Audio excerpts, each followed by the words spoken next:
Hey everyone, I'm Jessica, and I'd like to share with you the challenging experiences I've had with my stepmother, Carol. To be clear, I refer to her as Carol because she has never played a motherly role in my life, nor has she shown any interest in doing so. From the very start, when my father, Frank, introduced us, Carol made her feelings crystal clear. She told me, in no uncertain terms and away from my dad, "Don't get any ideas about me being your mom. You're just my husband's child, and that's it. You're old enough to take care of yourself, so don't expect me to go out of my way for you." I tried to keep the peace, responding, "That's fine, Carol. I'm quite self-sufficient. I just want Dad to be happy. I promise I won't be a problem for you." But Carol saw me as an obstacle, saying, "You're already causing trouble. Don't think you can outsmart me. I've dealt with teens before, and once you're 20, I'll make sure you're out of our lives for good. Then, I'll have Frank all to myself." Her hostility didn't end there. Carol even insulted my late mother, which hurt deeply. My mom passed away when I was just 10, and it took my father a long time to open his heart to love again. Because of this, I hesitated to tell Dad about Carol's cruel words and actions, a decision I regret. Carol's behavior only worsened after marrying my dad, surprising him with her sudden change. She made it her mission to drive me away, openly expressing her dislike for children and her desire not to have me around, something she had conveniently omitted before marrying Dad. When Dad stood by me, Carol resorted to sabotage, like ruining her meals and blaming me. She would complain to Dad, saying, "Look at what your daughter has done. She's deliberately ruined my cooking because I won't cook for her. She'll probably poison me next." Caught in the middle, Dad would ask for my side, to which I'd honestly reply, "I have no idea what she's talking about, Dad. I'm happy to prepare my meals. I wasn't even here earlier. I grabbed takeout to eat in my room." This situation left me feeling trapped in a never-ending cycle of accusations and misunderstandings, desperately wishing for peace and unity in our family. Let me be clear, if steps aren't taken, I truly fear for my safety because of Carol's actions. For the 3 years she's been a part of my life, she's done unimaginable things, starting with petty acts like excessively salting her food to falsely accuse me. This might sound minor, but it was just the tip of the iceberg. My dad eventually believed my side of the story, thankfully, due to the overwhelming evidence I gathered over time. Carol's antics ranged from cutting off my phone service, locking me out of the house for hours, misplacing my car keys on an important exam day, to even discarding a project I spent a week completing. Despite my dad's attempts to address these issues, Carol never changed her ways, only pretending to mend her behavior temporarily before reverting to her harmful actions. After enduring a year of this, I decided to take control where I could. I got a job and began paying for my essentials, aiming to minimize Carol's involvement in my life. While my dad was saddened by this development, I reassured him it was better for me to be financially independent. Carol, who saw my dad's finances as her own, was displeased with any spending on me, pushing me to keep a low profile in hopes of avoiding her wrath. Yet she persisted in her efforts to make my life miserable, sticking to her vow to drive me out of the house and out of her life. Little did she know, fate had a twist in store for both of us. The real chaos unfolded just weeks after my 20th birthday. Carol seemed unusually cheerful, likely believing she'd soon be rid of me. But I was one step ahead, having overheard her plotting with a friend over the phone about how she planned to force me out. Prepared and informed, I was not taken aback when I found my belongings packed in my room upon returning from work. Instead of feeling defeated, I was intrigued by her move.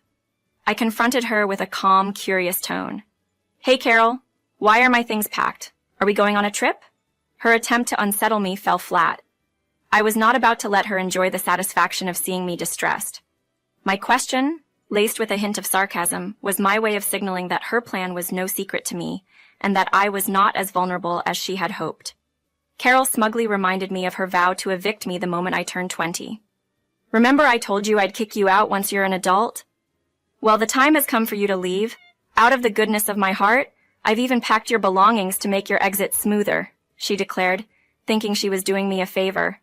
"Oh, so you're trying to kick me out of my own home?" I replied, my tone calm but firm. "Oh, no, Carol, this isn't just any house. This is my house, and you have no grounds to force me out. We'll see what Frank has to say about this," I countered. Carol's smirk grew wider, betraying her confidence. She was already daydreaming about repurposing my room, but I had a surprise for her that would turn the tables entirely. With a serene demeanor, I pulled out some documents from my bag and handed them to her. Seeing her puzzled look, I couldn't help but smirk. I suggest you take a good look at these papers, Carol. It seems today's the perfect day for you to discover them, especially with your eviction plans for me.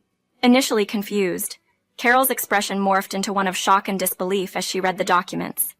When she finally looked up, her face flushed with anger, she blurted out, "Is this an eviction notice for me? What in the world, Jessica? What do these papers mean?" "They mean, Carol, that it's you who has to leave this house within a month. That's what eviction notices usually imply," I calmly explained. Fuming, Carol retorted, "You can't serve me eviction papers. This is my home. I'm the one who decides who leaves and stays." "Carol, this has always been my home. My father was merely managing it on my behalf until I came of age. And now that I'm 20, the property legally belongs to me. I've just finished the necessary legal formalities," I clarified, watching her disbelief grow. "That's impossible. Frank can't just hand over the house to you. It's a marital asset, and he can't transfer it without my consent," Carol argued, visibly panicked. "Carol, this house was mine long before you entered the picture. It belonged to my maternal grandparents, who left it to me, with my father acting as the custodian until I turned 20. It seems you weren't aware of this little detail," I informed her, enjoying the realization dawning on her face. Refusing to accept the truth, Carol sputtered, "You're lying. This can't be happening. You're trying to scam me, to kick me out. Just wait until Frank hears about this." But the truth was undeniable. The house was legally mine, and Carol's schemes had finally caught up with her. Karma, as they say, had made its move. Carol, in a moment of utter folly, decided to call my father into the fray, completely overlooking the crucial step of consulting him about her plan to evict me. It's a basic courtesy, after all, to discuss such matters, especially when it involves family. But Carol, perhaps knowing too well what his response would be, chose to sidestep this discussion and proceeded with her scheme to force me out. In her rush, she seemed to forget this detail, but I couldn't be more pleased with her slip-up. It brought Dad directly into the situation, which worked out even better for me. Dad came down to see what the commotion was about, his presence immediately calming the storm. "Why all the shouting, Carol? What's the problem?" he asked, his tone a mix of confusion and concern. Carol, however, didn't hold back, accusing me of making outrageous claims about owning the house and insisting on her eviction. As expected, Dad turned to me for clarity. He's always been fair, a trait that Carol detested because she preferred him blindly supporting her regardless of the circumstances. Their disagreements on this matter were frequent, yet Dad remained impartial, seeking to understand both sides of any story. "So," I explained, "Carol confronted me, saying she was kicking me out, claiming this was her house and that I no longer had a place here. I had overheard her plotting to do this on the phone, so I took preemptive action by serving her an eviction notice." Dad was visibly upset by this revelation. "Carol, who gave you the right to decide on evicting Jessica? We never discussed such a thing. Why am I only finding out about this now?" His disappointment was palpably, highlighting the breach of trust.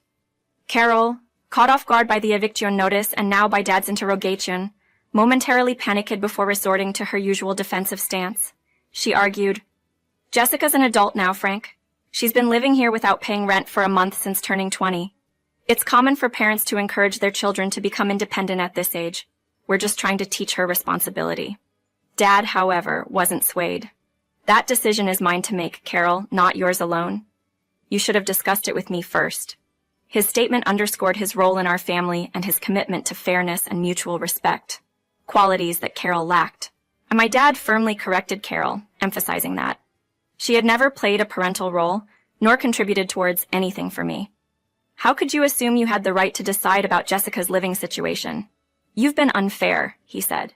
Carol, clinging to her belief that as his wife she had equal rights to the house, insisted it was also hers and that I had to leave. But Dad countered, revealing the house was legally mine, not theirs, leaving Carol shocked and in disbelief. She couldn't grasp the reality that Dad supported my claim to the house, a place she had mistakenly believed she could control. Overwhelmed by the truth, she accused Dad of betrayal. "Why would you do this? You should have consulted me." Dad, however, stood his ground, highlighting her hypocrisy. "You had no qualms about trying to evict Jessica without a word to me. This house was always meant for Jessica. I've merely been managing it until she came of age. Carol's shock deepened as Dad offered to show her the documents for proof, which she was too stunned to consider seriously. Feeling deceived, she accused, "Frank, you lied to me. This isn't fair." But Dad clarified, "I never lied. You assumed without asking. Remember our prenup? Our assets were to remain personal." Her accusations continued, painting me as the ungrateful one for throwing them out. But I made it clear, "I'm not evicting Dad, Carol. This unfortunate outcome is the result of your actions. I might have considered letting you stay if you hadn't tried to force me out." This confrontation peeled back the layers of misunderstandings and revealed the hard truths, setting the stage for profound changes in our family dynamics. Deep down, I always had a feeling Carol wasn't right for our family. That intuition led me to insist on a prenuptial agreement before she married my dad. I feared she might jeopardize our future, especially with financial issues, and I wanted to safeguard against that. It was my way of looking out for us, showing my dad he was always in my thoughts. My main wish is for my dad to find happiness. And if Carol isn't contributing to that happiness, it might be healthier for them to part ways. I spent considerable time reassuring my dad that he's been nothing but a fantastic parent, far from the villain Carol portrayed him to be. He's done so much for me, and he needed to understand his worth. I won't hide the fact that I felt a sense of relief knowing my dad was considering ending things with Carol. After everything she's put us through, it's clear she's not the partner my dad needs or deserves. Our heartfelt conversation led to a peaceful night, with my dad spending it in the guest room, marking the beginning of a new chapter, without Carol's chaos. Feeling a newfound peace with the thought of Carol's imminent departure, I believed we had finally taught her a valuable lesson. Yet, the next morning presented an unexpected turn. Carol was overcompensating, making breakfast and showering me with kindness, as if overnight, she had transformed into the epitome of care and affection. Even my dad cast skeptical glances, puzzled by her sudden change in behavior. Despite the awkwardness, I managed a polite thank you for the breakfast, all the while wondering about the sincerity of her actions. I told Carol plainly that her efforts were unnecessary. "I've been taking care of myself for the last 5 years, Carol. We don't need to start pretending things can change just like that," I expressed, skeptical of her sudden desire to bond over meals as a family. It was clear to me that we were moving past the point where such gestures could make any difference. Carol insisted on her new role, aiming to foster a close mother-daughter relationship, a concept that seemed forced and unrealistic given everything that had happened. Understanding Carol's motivations, I could see she was desperately trying to navigate her way out of a tight spot, having spent the night devising a strategy to salvage her position. But I, knowing her past actions too well, and my dad, barely concealing his amusement at her antics, were far from convinced. "Carol, first off, I'm 20 now. The time when I might have needed another parental figure has long passed. I'm self-sufficient. Moreover, you and the role of mother don't align. So, no, I'm not interested in whatever plan you've cooked up," I responded with finality. Carol attempted to appeal to my sense of forgiveness, suggesting her past mistreatment could be overlooked for the sake of forming a happy family, and ostensibly to strengthen her marriage with my dad. But it was evident her motivations were more about securing her place in the house than genuine familial concern. "I'm not sure what marriage you're trying to fortify, especially with the looming end of it. Attempting to stay in this house under pretenses won't work, Carol. I've made my decision," I concluded, reaffirming my stance. Her actions and intentions had made it clear. It was time for her to leave, and no last-minute change of heart could alter the course we were on. My dad had made his intentions clear. The divorce was inevitable due to the irreparable harm Carol had caused. Her last-ditch effort to play the victim fell flat, especially since the prenup she had signed left her with no financial leverage over us. Finding herself without options, Carol resorted to tears, pleading with both me and my dad for forgiveness and another chance. That day, our patience was tested as we endured her continuous pleas for mercy. My dad eventually stepped out to consult with his lawyer, kickstarting the divorce process. Carol was officially served the divorce papers within a week, marking the end of her bargaining. We explained to Carol that it was time for her to stand on her own 3 feet, suggesting she find employment and legal representation for the divorce. Despite her initial hope of changing our minds, her time in our home came to an end as agreed. She resisted leaving, but the threat of further legal action pushed her to finally move out. Tears in her eyes, to stay with a friend alienated from her own family due to her actions. With Carol's departure, a sense of peace returned to our home, transforming it back into the warm and welcoming place it once was. Over 3 years have passed since then. I'm now in college, close enough to home to maintain a close bond with my dad, who has since finalized the divorce. He's ventured back into the dating scene, not to remarry, but simply to enjoy the company of others. Carol, on the other hand, has faced her own set of challenges. Last I knew, she was living in a shared apartment, struggling to make ends meet in a minimum wage job due to her limited skills. On a rare occasion, I saw her from a distance at a grocery store, visibly aged and worn by her circumstances. It seemed karma had indeed caught up with her, serving as a harsh lesson on the repercussions of her actions and decisions.